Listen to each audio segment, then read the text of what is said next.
यहाँ पर पधारे सभी अनूपगढ़ के प्रबुद्धजन, माननीय विधायक महोदय, व्यापार मंडल के सभी पदाधिकारी, भाइयों और बहनों, सबसे पहले तो मैं आप सभी से क्षमा मांगना चाहूंगी अपने विलंब के लिए। आप यूँ मत समझिएगा कि पुलिस लेट पहुंचती है सब जगह। मेरी मीटिंग थी जो थोड़ी लंबी चली, इस वजह से मैं आपके बीच में थोड़ा लेट आ पाई। नहीं तो अब हमने अपना रिस्पॉन्स टाइम बहुत कम कर दिया है। अगर आपको हमारी मदद चाहिए तो हम बिल्कुल समय पर पहुंचेंगे, जल्द पहुंचेंगे।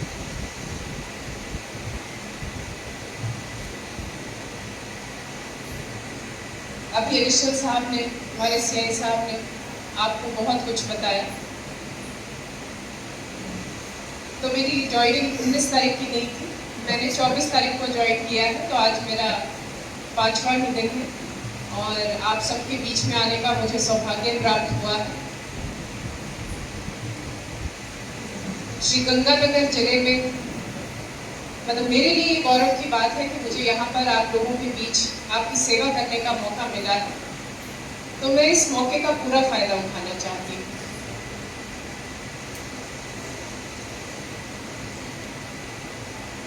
और इसीलिए आप सबके बीच मेरी कभी इस तरफ जो नौकरी है वो नहीं रही, मुझे इधर इस एरिया के बारे में बहुत कम पता है।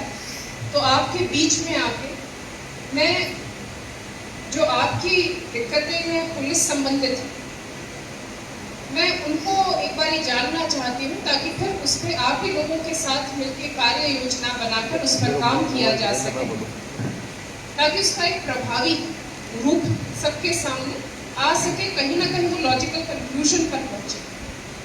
हम सभी को पता है यहाँ पर जिस हिसाब से नशे की जो एक प्रवृत्ति है वो बढ़ती जा रही है, युवा वर्ग में बढ़ती जा रही है, महिलाओं में बढ़ती जा रही है। मैंने अभी जब ज्वाइन किया था तो अपना नंबर दिया था, साहब वो कंट्रोल रूम का नंबर नहीं है जो आपने अभी दिया फोन नंबर, वो आपने मेरा सीयूटी नंबर दे दिया। नहीं, वो हेल्पलाइन नंबर नहीं है, वो मेरा नंबर है। मैंने तब भी मैंने कहा था कि वो नंबर चाहे वो मेरे पास नहीं, लेकिन उसका जो व्हाट्सएप है वो मैंने अपने फोन में इंस्टॉल कर दिया है, ताकि गोपनीयता सबसे बड़ी जो दिक्कत है, कोई भी अगर सूचना देता है तो वो चाहता है कि उसकी गोपनीयता बरकरार रहे। अगर किसी ने वो नंबर, क्योंकि उन्होंने बहुत सारी लंबी लिस्ट की थी नंबर्स की, तो हो सकता है आप में से किसी के ध्यान में वो नंबर नहीं रहा हो, तो मैं आपको पुनः अनुरोध करना चाहती हूँ, वो नंबर बताना चाहती हूँ। 87 645 87645 13 201 13201। तो ये मेरा सीयूटी नंबर है। हो सकता है मैं इस पर फोन नहीं उठाऊं, मेरे पर्सनल स्टाफ के पास ये फोन हो, लेकिन इसका व्हाट्सएप का एक्सेस सिर्फ मेरे पास है। और मैंने पहले भी अनुरोध किया था ज्वाइन करते ही, मुझे ये मालूम पड़ा, जितना मैंने जाना, कि इस क्षेत्र में जिस हिसाब से बढ़ती नशे की जो प्रवृत्ति है, उसमें कहीं ना कहीं महिलाएं भी इन्वॉल्व है।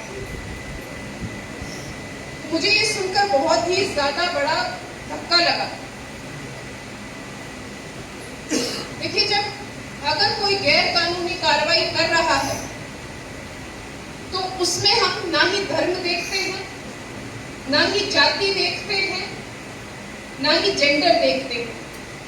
तो ये मेरा स्पष्ट मैसेज है कि जो भी समाज को गलत रास्ते पर लेकर जाने की तरफ काम कर रहे हैं, जो भी युवा वर्ग को भ्रम में डालकर गलत रास्ता दिखा रहे हैं, तो आप संभल जाएं। फिर आपकी जो जगह है वो आमजन में नहीं है। आपके लिए गैर कानूनी जो काम करते हैं, कानून के विरुद्ध जाके जो काम करते हैं, उनके लिए एक अलग जगह बना रखी है। हमें बड़ी खुशी होगी हर किसी को उनकी सही जगह दिखलाने में। सही कह रही हूँ? आप भी यही चाहते हैं? दूसरी बात, अभी जो नए कानून आए हैं, आपराधिक कानून, उसमें इतनी अच्छी चीज दे रखी है, हम संपत्ति भी कुर्क कर सकते हैं। अगर किसी भी तरह से कोई आपराधिक रूप में कोई पैसे कमाकर और उससे कोई भी संपत्ति अर्जित करता है, सिर्फ वह व्यक्ति नहीं, उसने अगर अपने परिवारजनों के नाम पे भी कोई संपत्ति अर्जित की है, अगर, और स्पेशली मादक पदार्थ में तो नशे के व्यापारियों के लिए तो जो उनके ससुराल वाले भी हैं, अगर उन्होंने भी कोई संपत्ति अर्जित की है तो हम उसको तुरंत कुर्क कर सकते हैं। उसके लिए बहुत अच्छे प्रावधान दे रखे हैं। तो ये मैं चाहती हूँ मैसेज सबके पास जाए कि जिस चीज के लिए आप, जिस चीज को कमाने के लिए गलत काम कर रहे हैं, एक तो गलत है, आपको उसकी सजा मिलेगी, और उस गलत काम से, गैर कानूनी काम से अगर आपने किसी भी तरह से धन प्राप्त किया है तो वो आपके पास रहेगा नहीं। तो फिर आप ये क्यों कर रहे हैं? नुकसान ही नुकसान है। एक होता है कि दोनों हाथों में लड्डू, इसमें तो दोनों हाथों में ही, मतलब खाली क्या हथकड़ी है। तो ये बात मैसेज सभी तक पहुंचे, और इसमें यही रहेगा, इसमें हम ये नहीं देखेंगे कि पुरुष है या महिला है। मेरे पास ये जब मैंने नंबर दिया तो मेरे पास बहुत सारे, अब तक लगभग मेरे पास 1000 के लगभग मेरे पास मैसेज आ गए हैं। तो मुझे एक दिन तो पूरा लगा उनमें से सूचनाएं निकालने में और नोट डाउन करने में। तो संडे मैंने वही लगाया। अब वो सूचना एकत्रित हुई है, किंतु मेरा आपसे अनुरोध है कि आप बिल्कुल सटीक, सही, बड़ी सूचना दें तो मेरा बहुत काम कम हो जाएगा। तो उसमें बिल्कुल सही आप सूचना दें, बढ़िया सूचना दें, बड़ी सूचना दें, किसी बड़े व्यापारी के विरुद्ध सूचना दें। अगर कहीं पर आपको दिख रहा है कि कोई गलत व्यक्ति है जिसके पास अवैध हथियार हो सकते हैं, या आप उसकी सूचना दें। इसके साथ साथ, ये तो मेरे नंबर पर आपने बता दी, इसके साथ साथ मेरा इस नशे के साथ साथ संगठित अपराध, हमने ऑपरेशन सिंदूर में हमने जो बीएसएफ है, आर्मी है, हम सबने मिलकर बहुत अच्छा काम किया, और इस मुश्किल समय में हमने अपने देश की मजबूती दिखाई। ऐसा मौका बहुत कम मिलता है जब हम अपने देश की सेवा कर सकें, तो वो वाला समय आप लोगों ने देखा। तो उसी देश प्रेम की भावना को जागरूक करते हुए मैं आपसे फिर से अपील करना चाहूंगी कि अपनी जो जिम्मेदारी आपने तब निभाई उसको अब आप छोड़े नहीं। वो जिम्मेदारी की हमें लगातार जरूरत है। अभी मैं आ रही थी तो कह रहे थे कि मैडम जागते की कमी,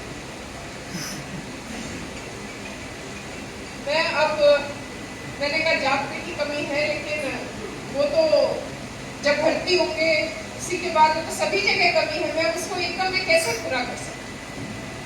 किंतु आप सबको देखा तो मुझे लगा हमें किस चीज की कमी।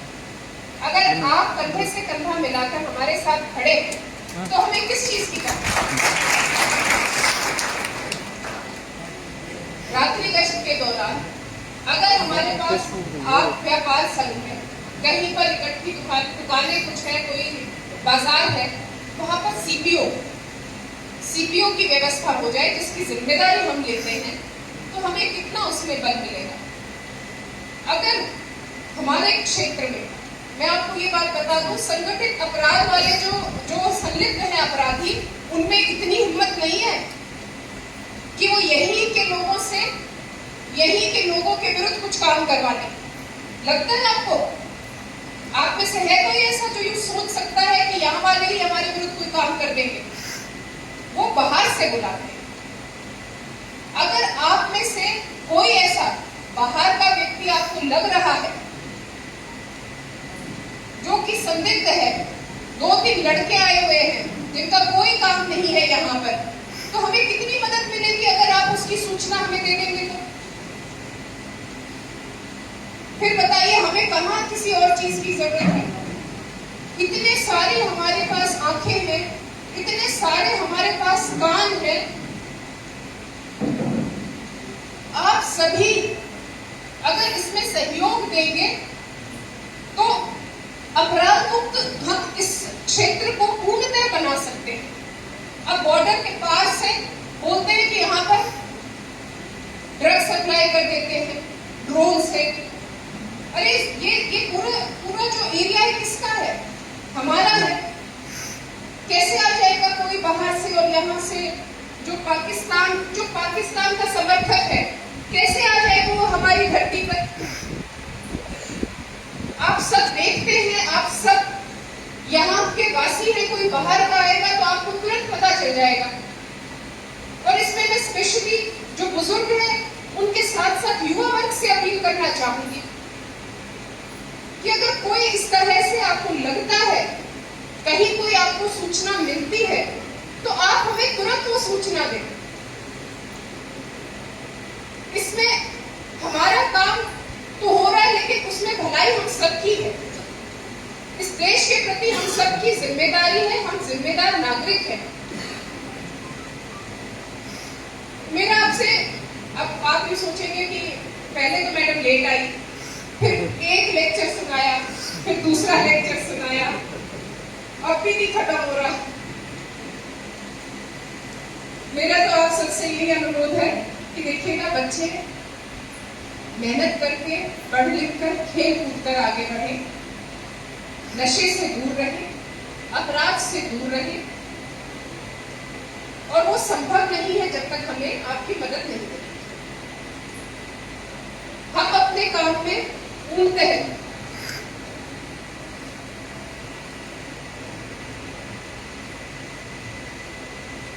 हम अपने काम में पूरी कर्तव्य निष्ठा दिखाएंगे और अपनी टीम की तरफ से मैं कह सकती हूँ कि अगर कोई सूचना आएगी तो उसमें, जैसे आज मैं लेट हुई हूं वैसे आप नहीं लेट होंगे। और अगर कोई भी सूचना आती है तो उसको गंभीरता से लेंगे, है ना? ये अभी हाँ कह रहे हैं आप सबके सामने। तो इसीलिए उन्हें आप सबसे एक बार मेरा विनम्र अनुरोध रहेगा, निवेदन रहेगा, और आप सबकी सहभागिता की अपेक्षा करते हुए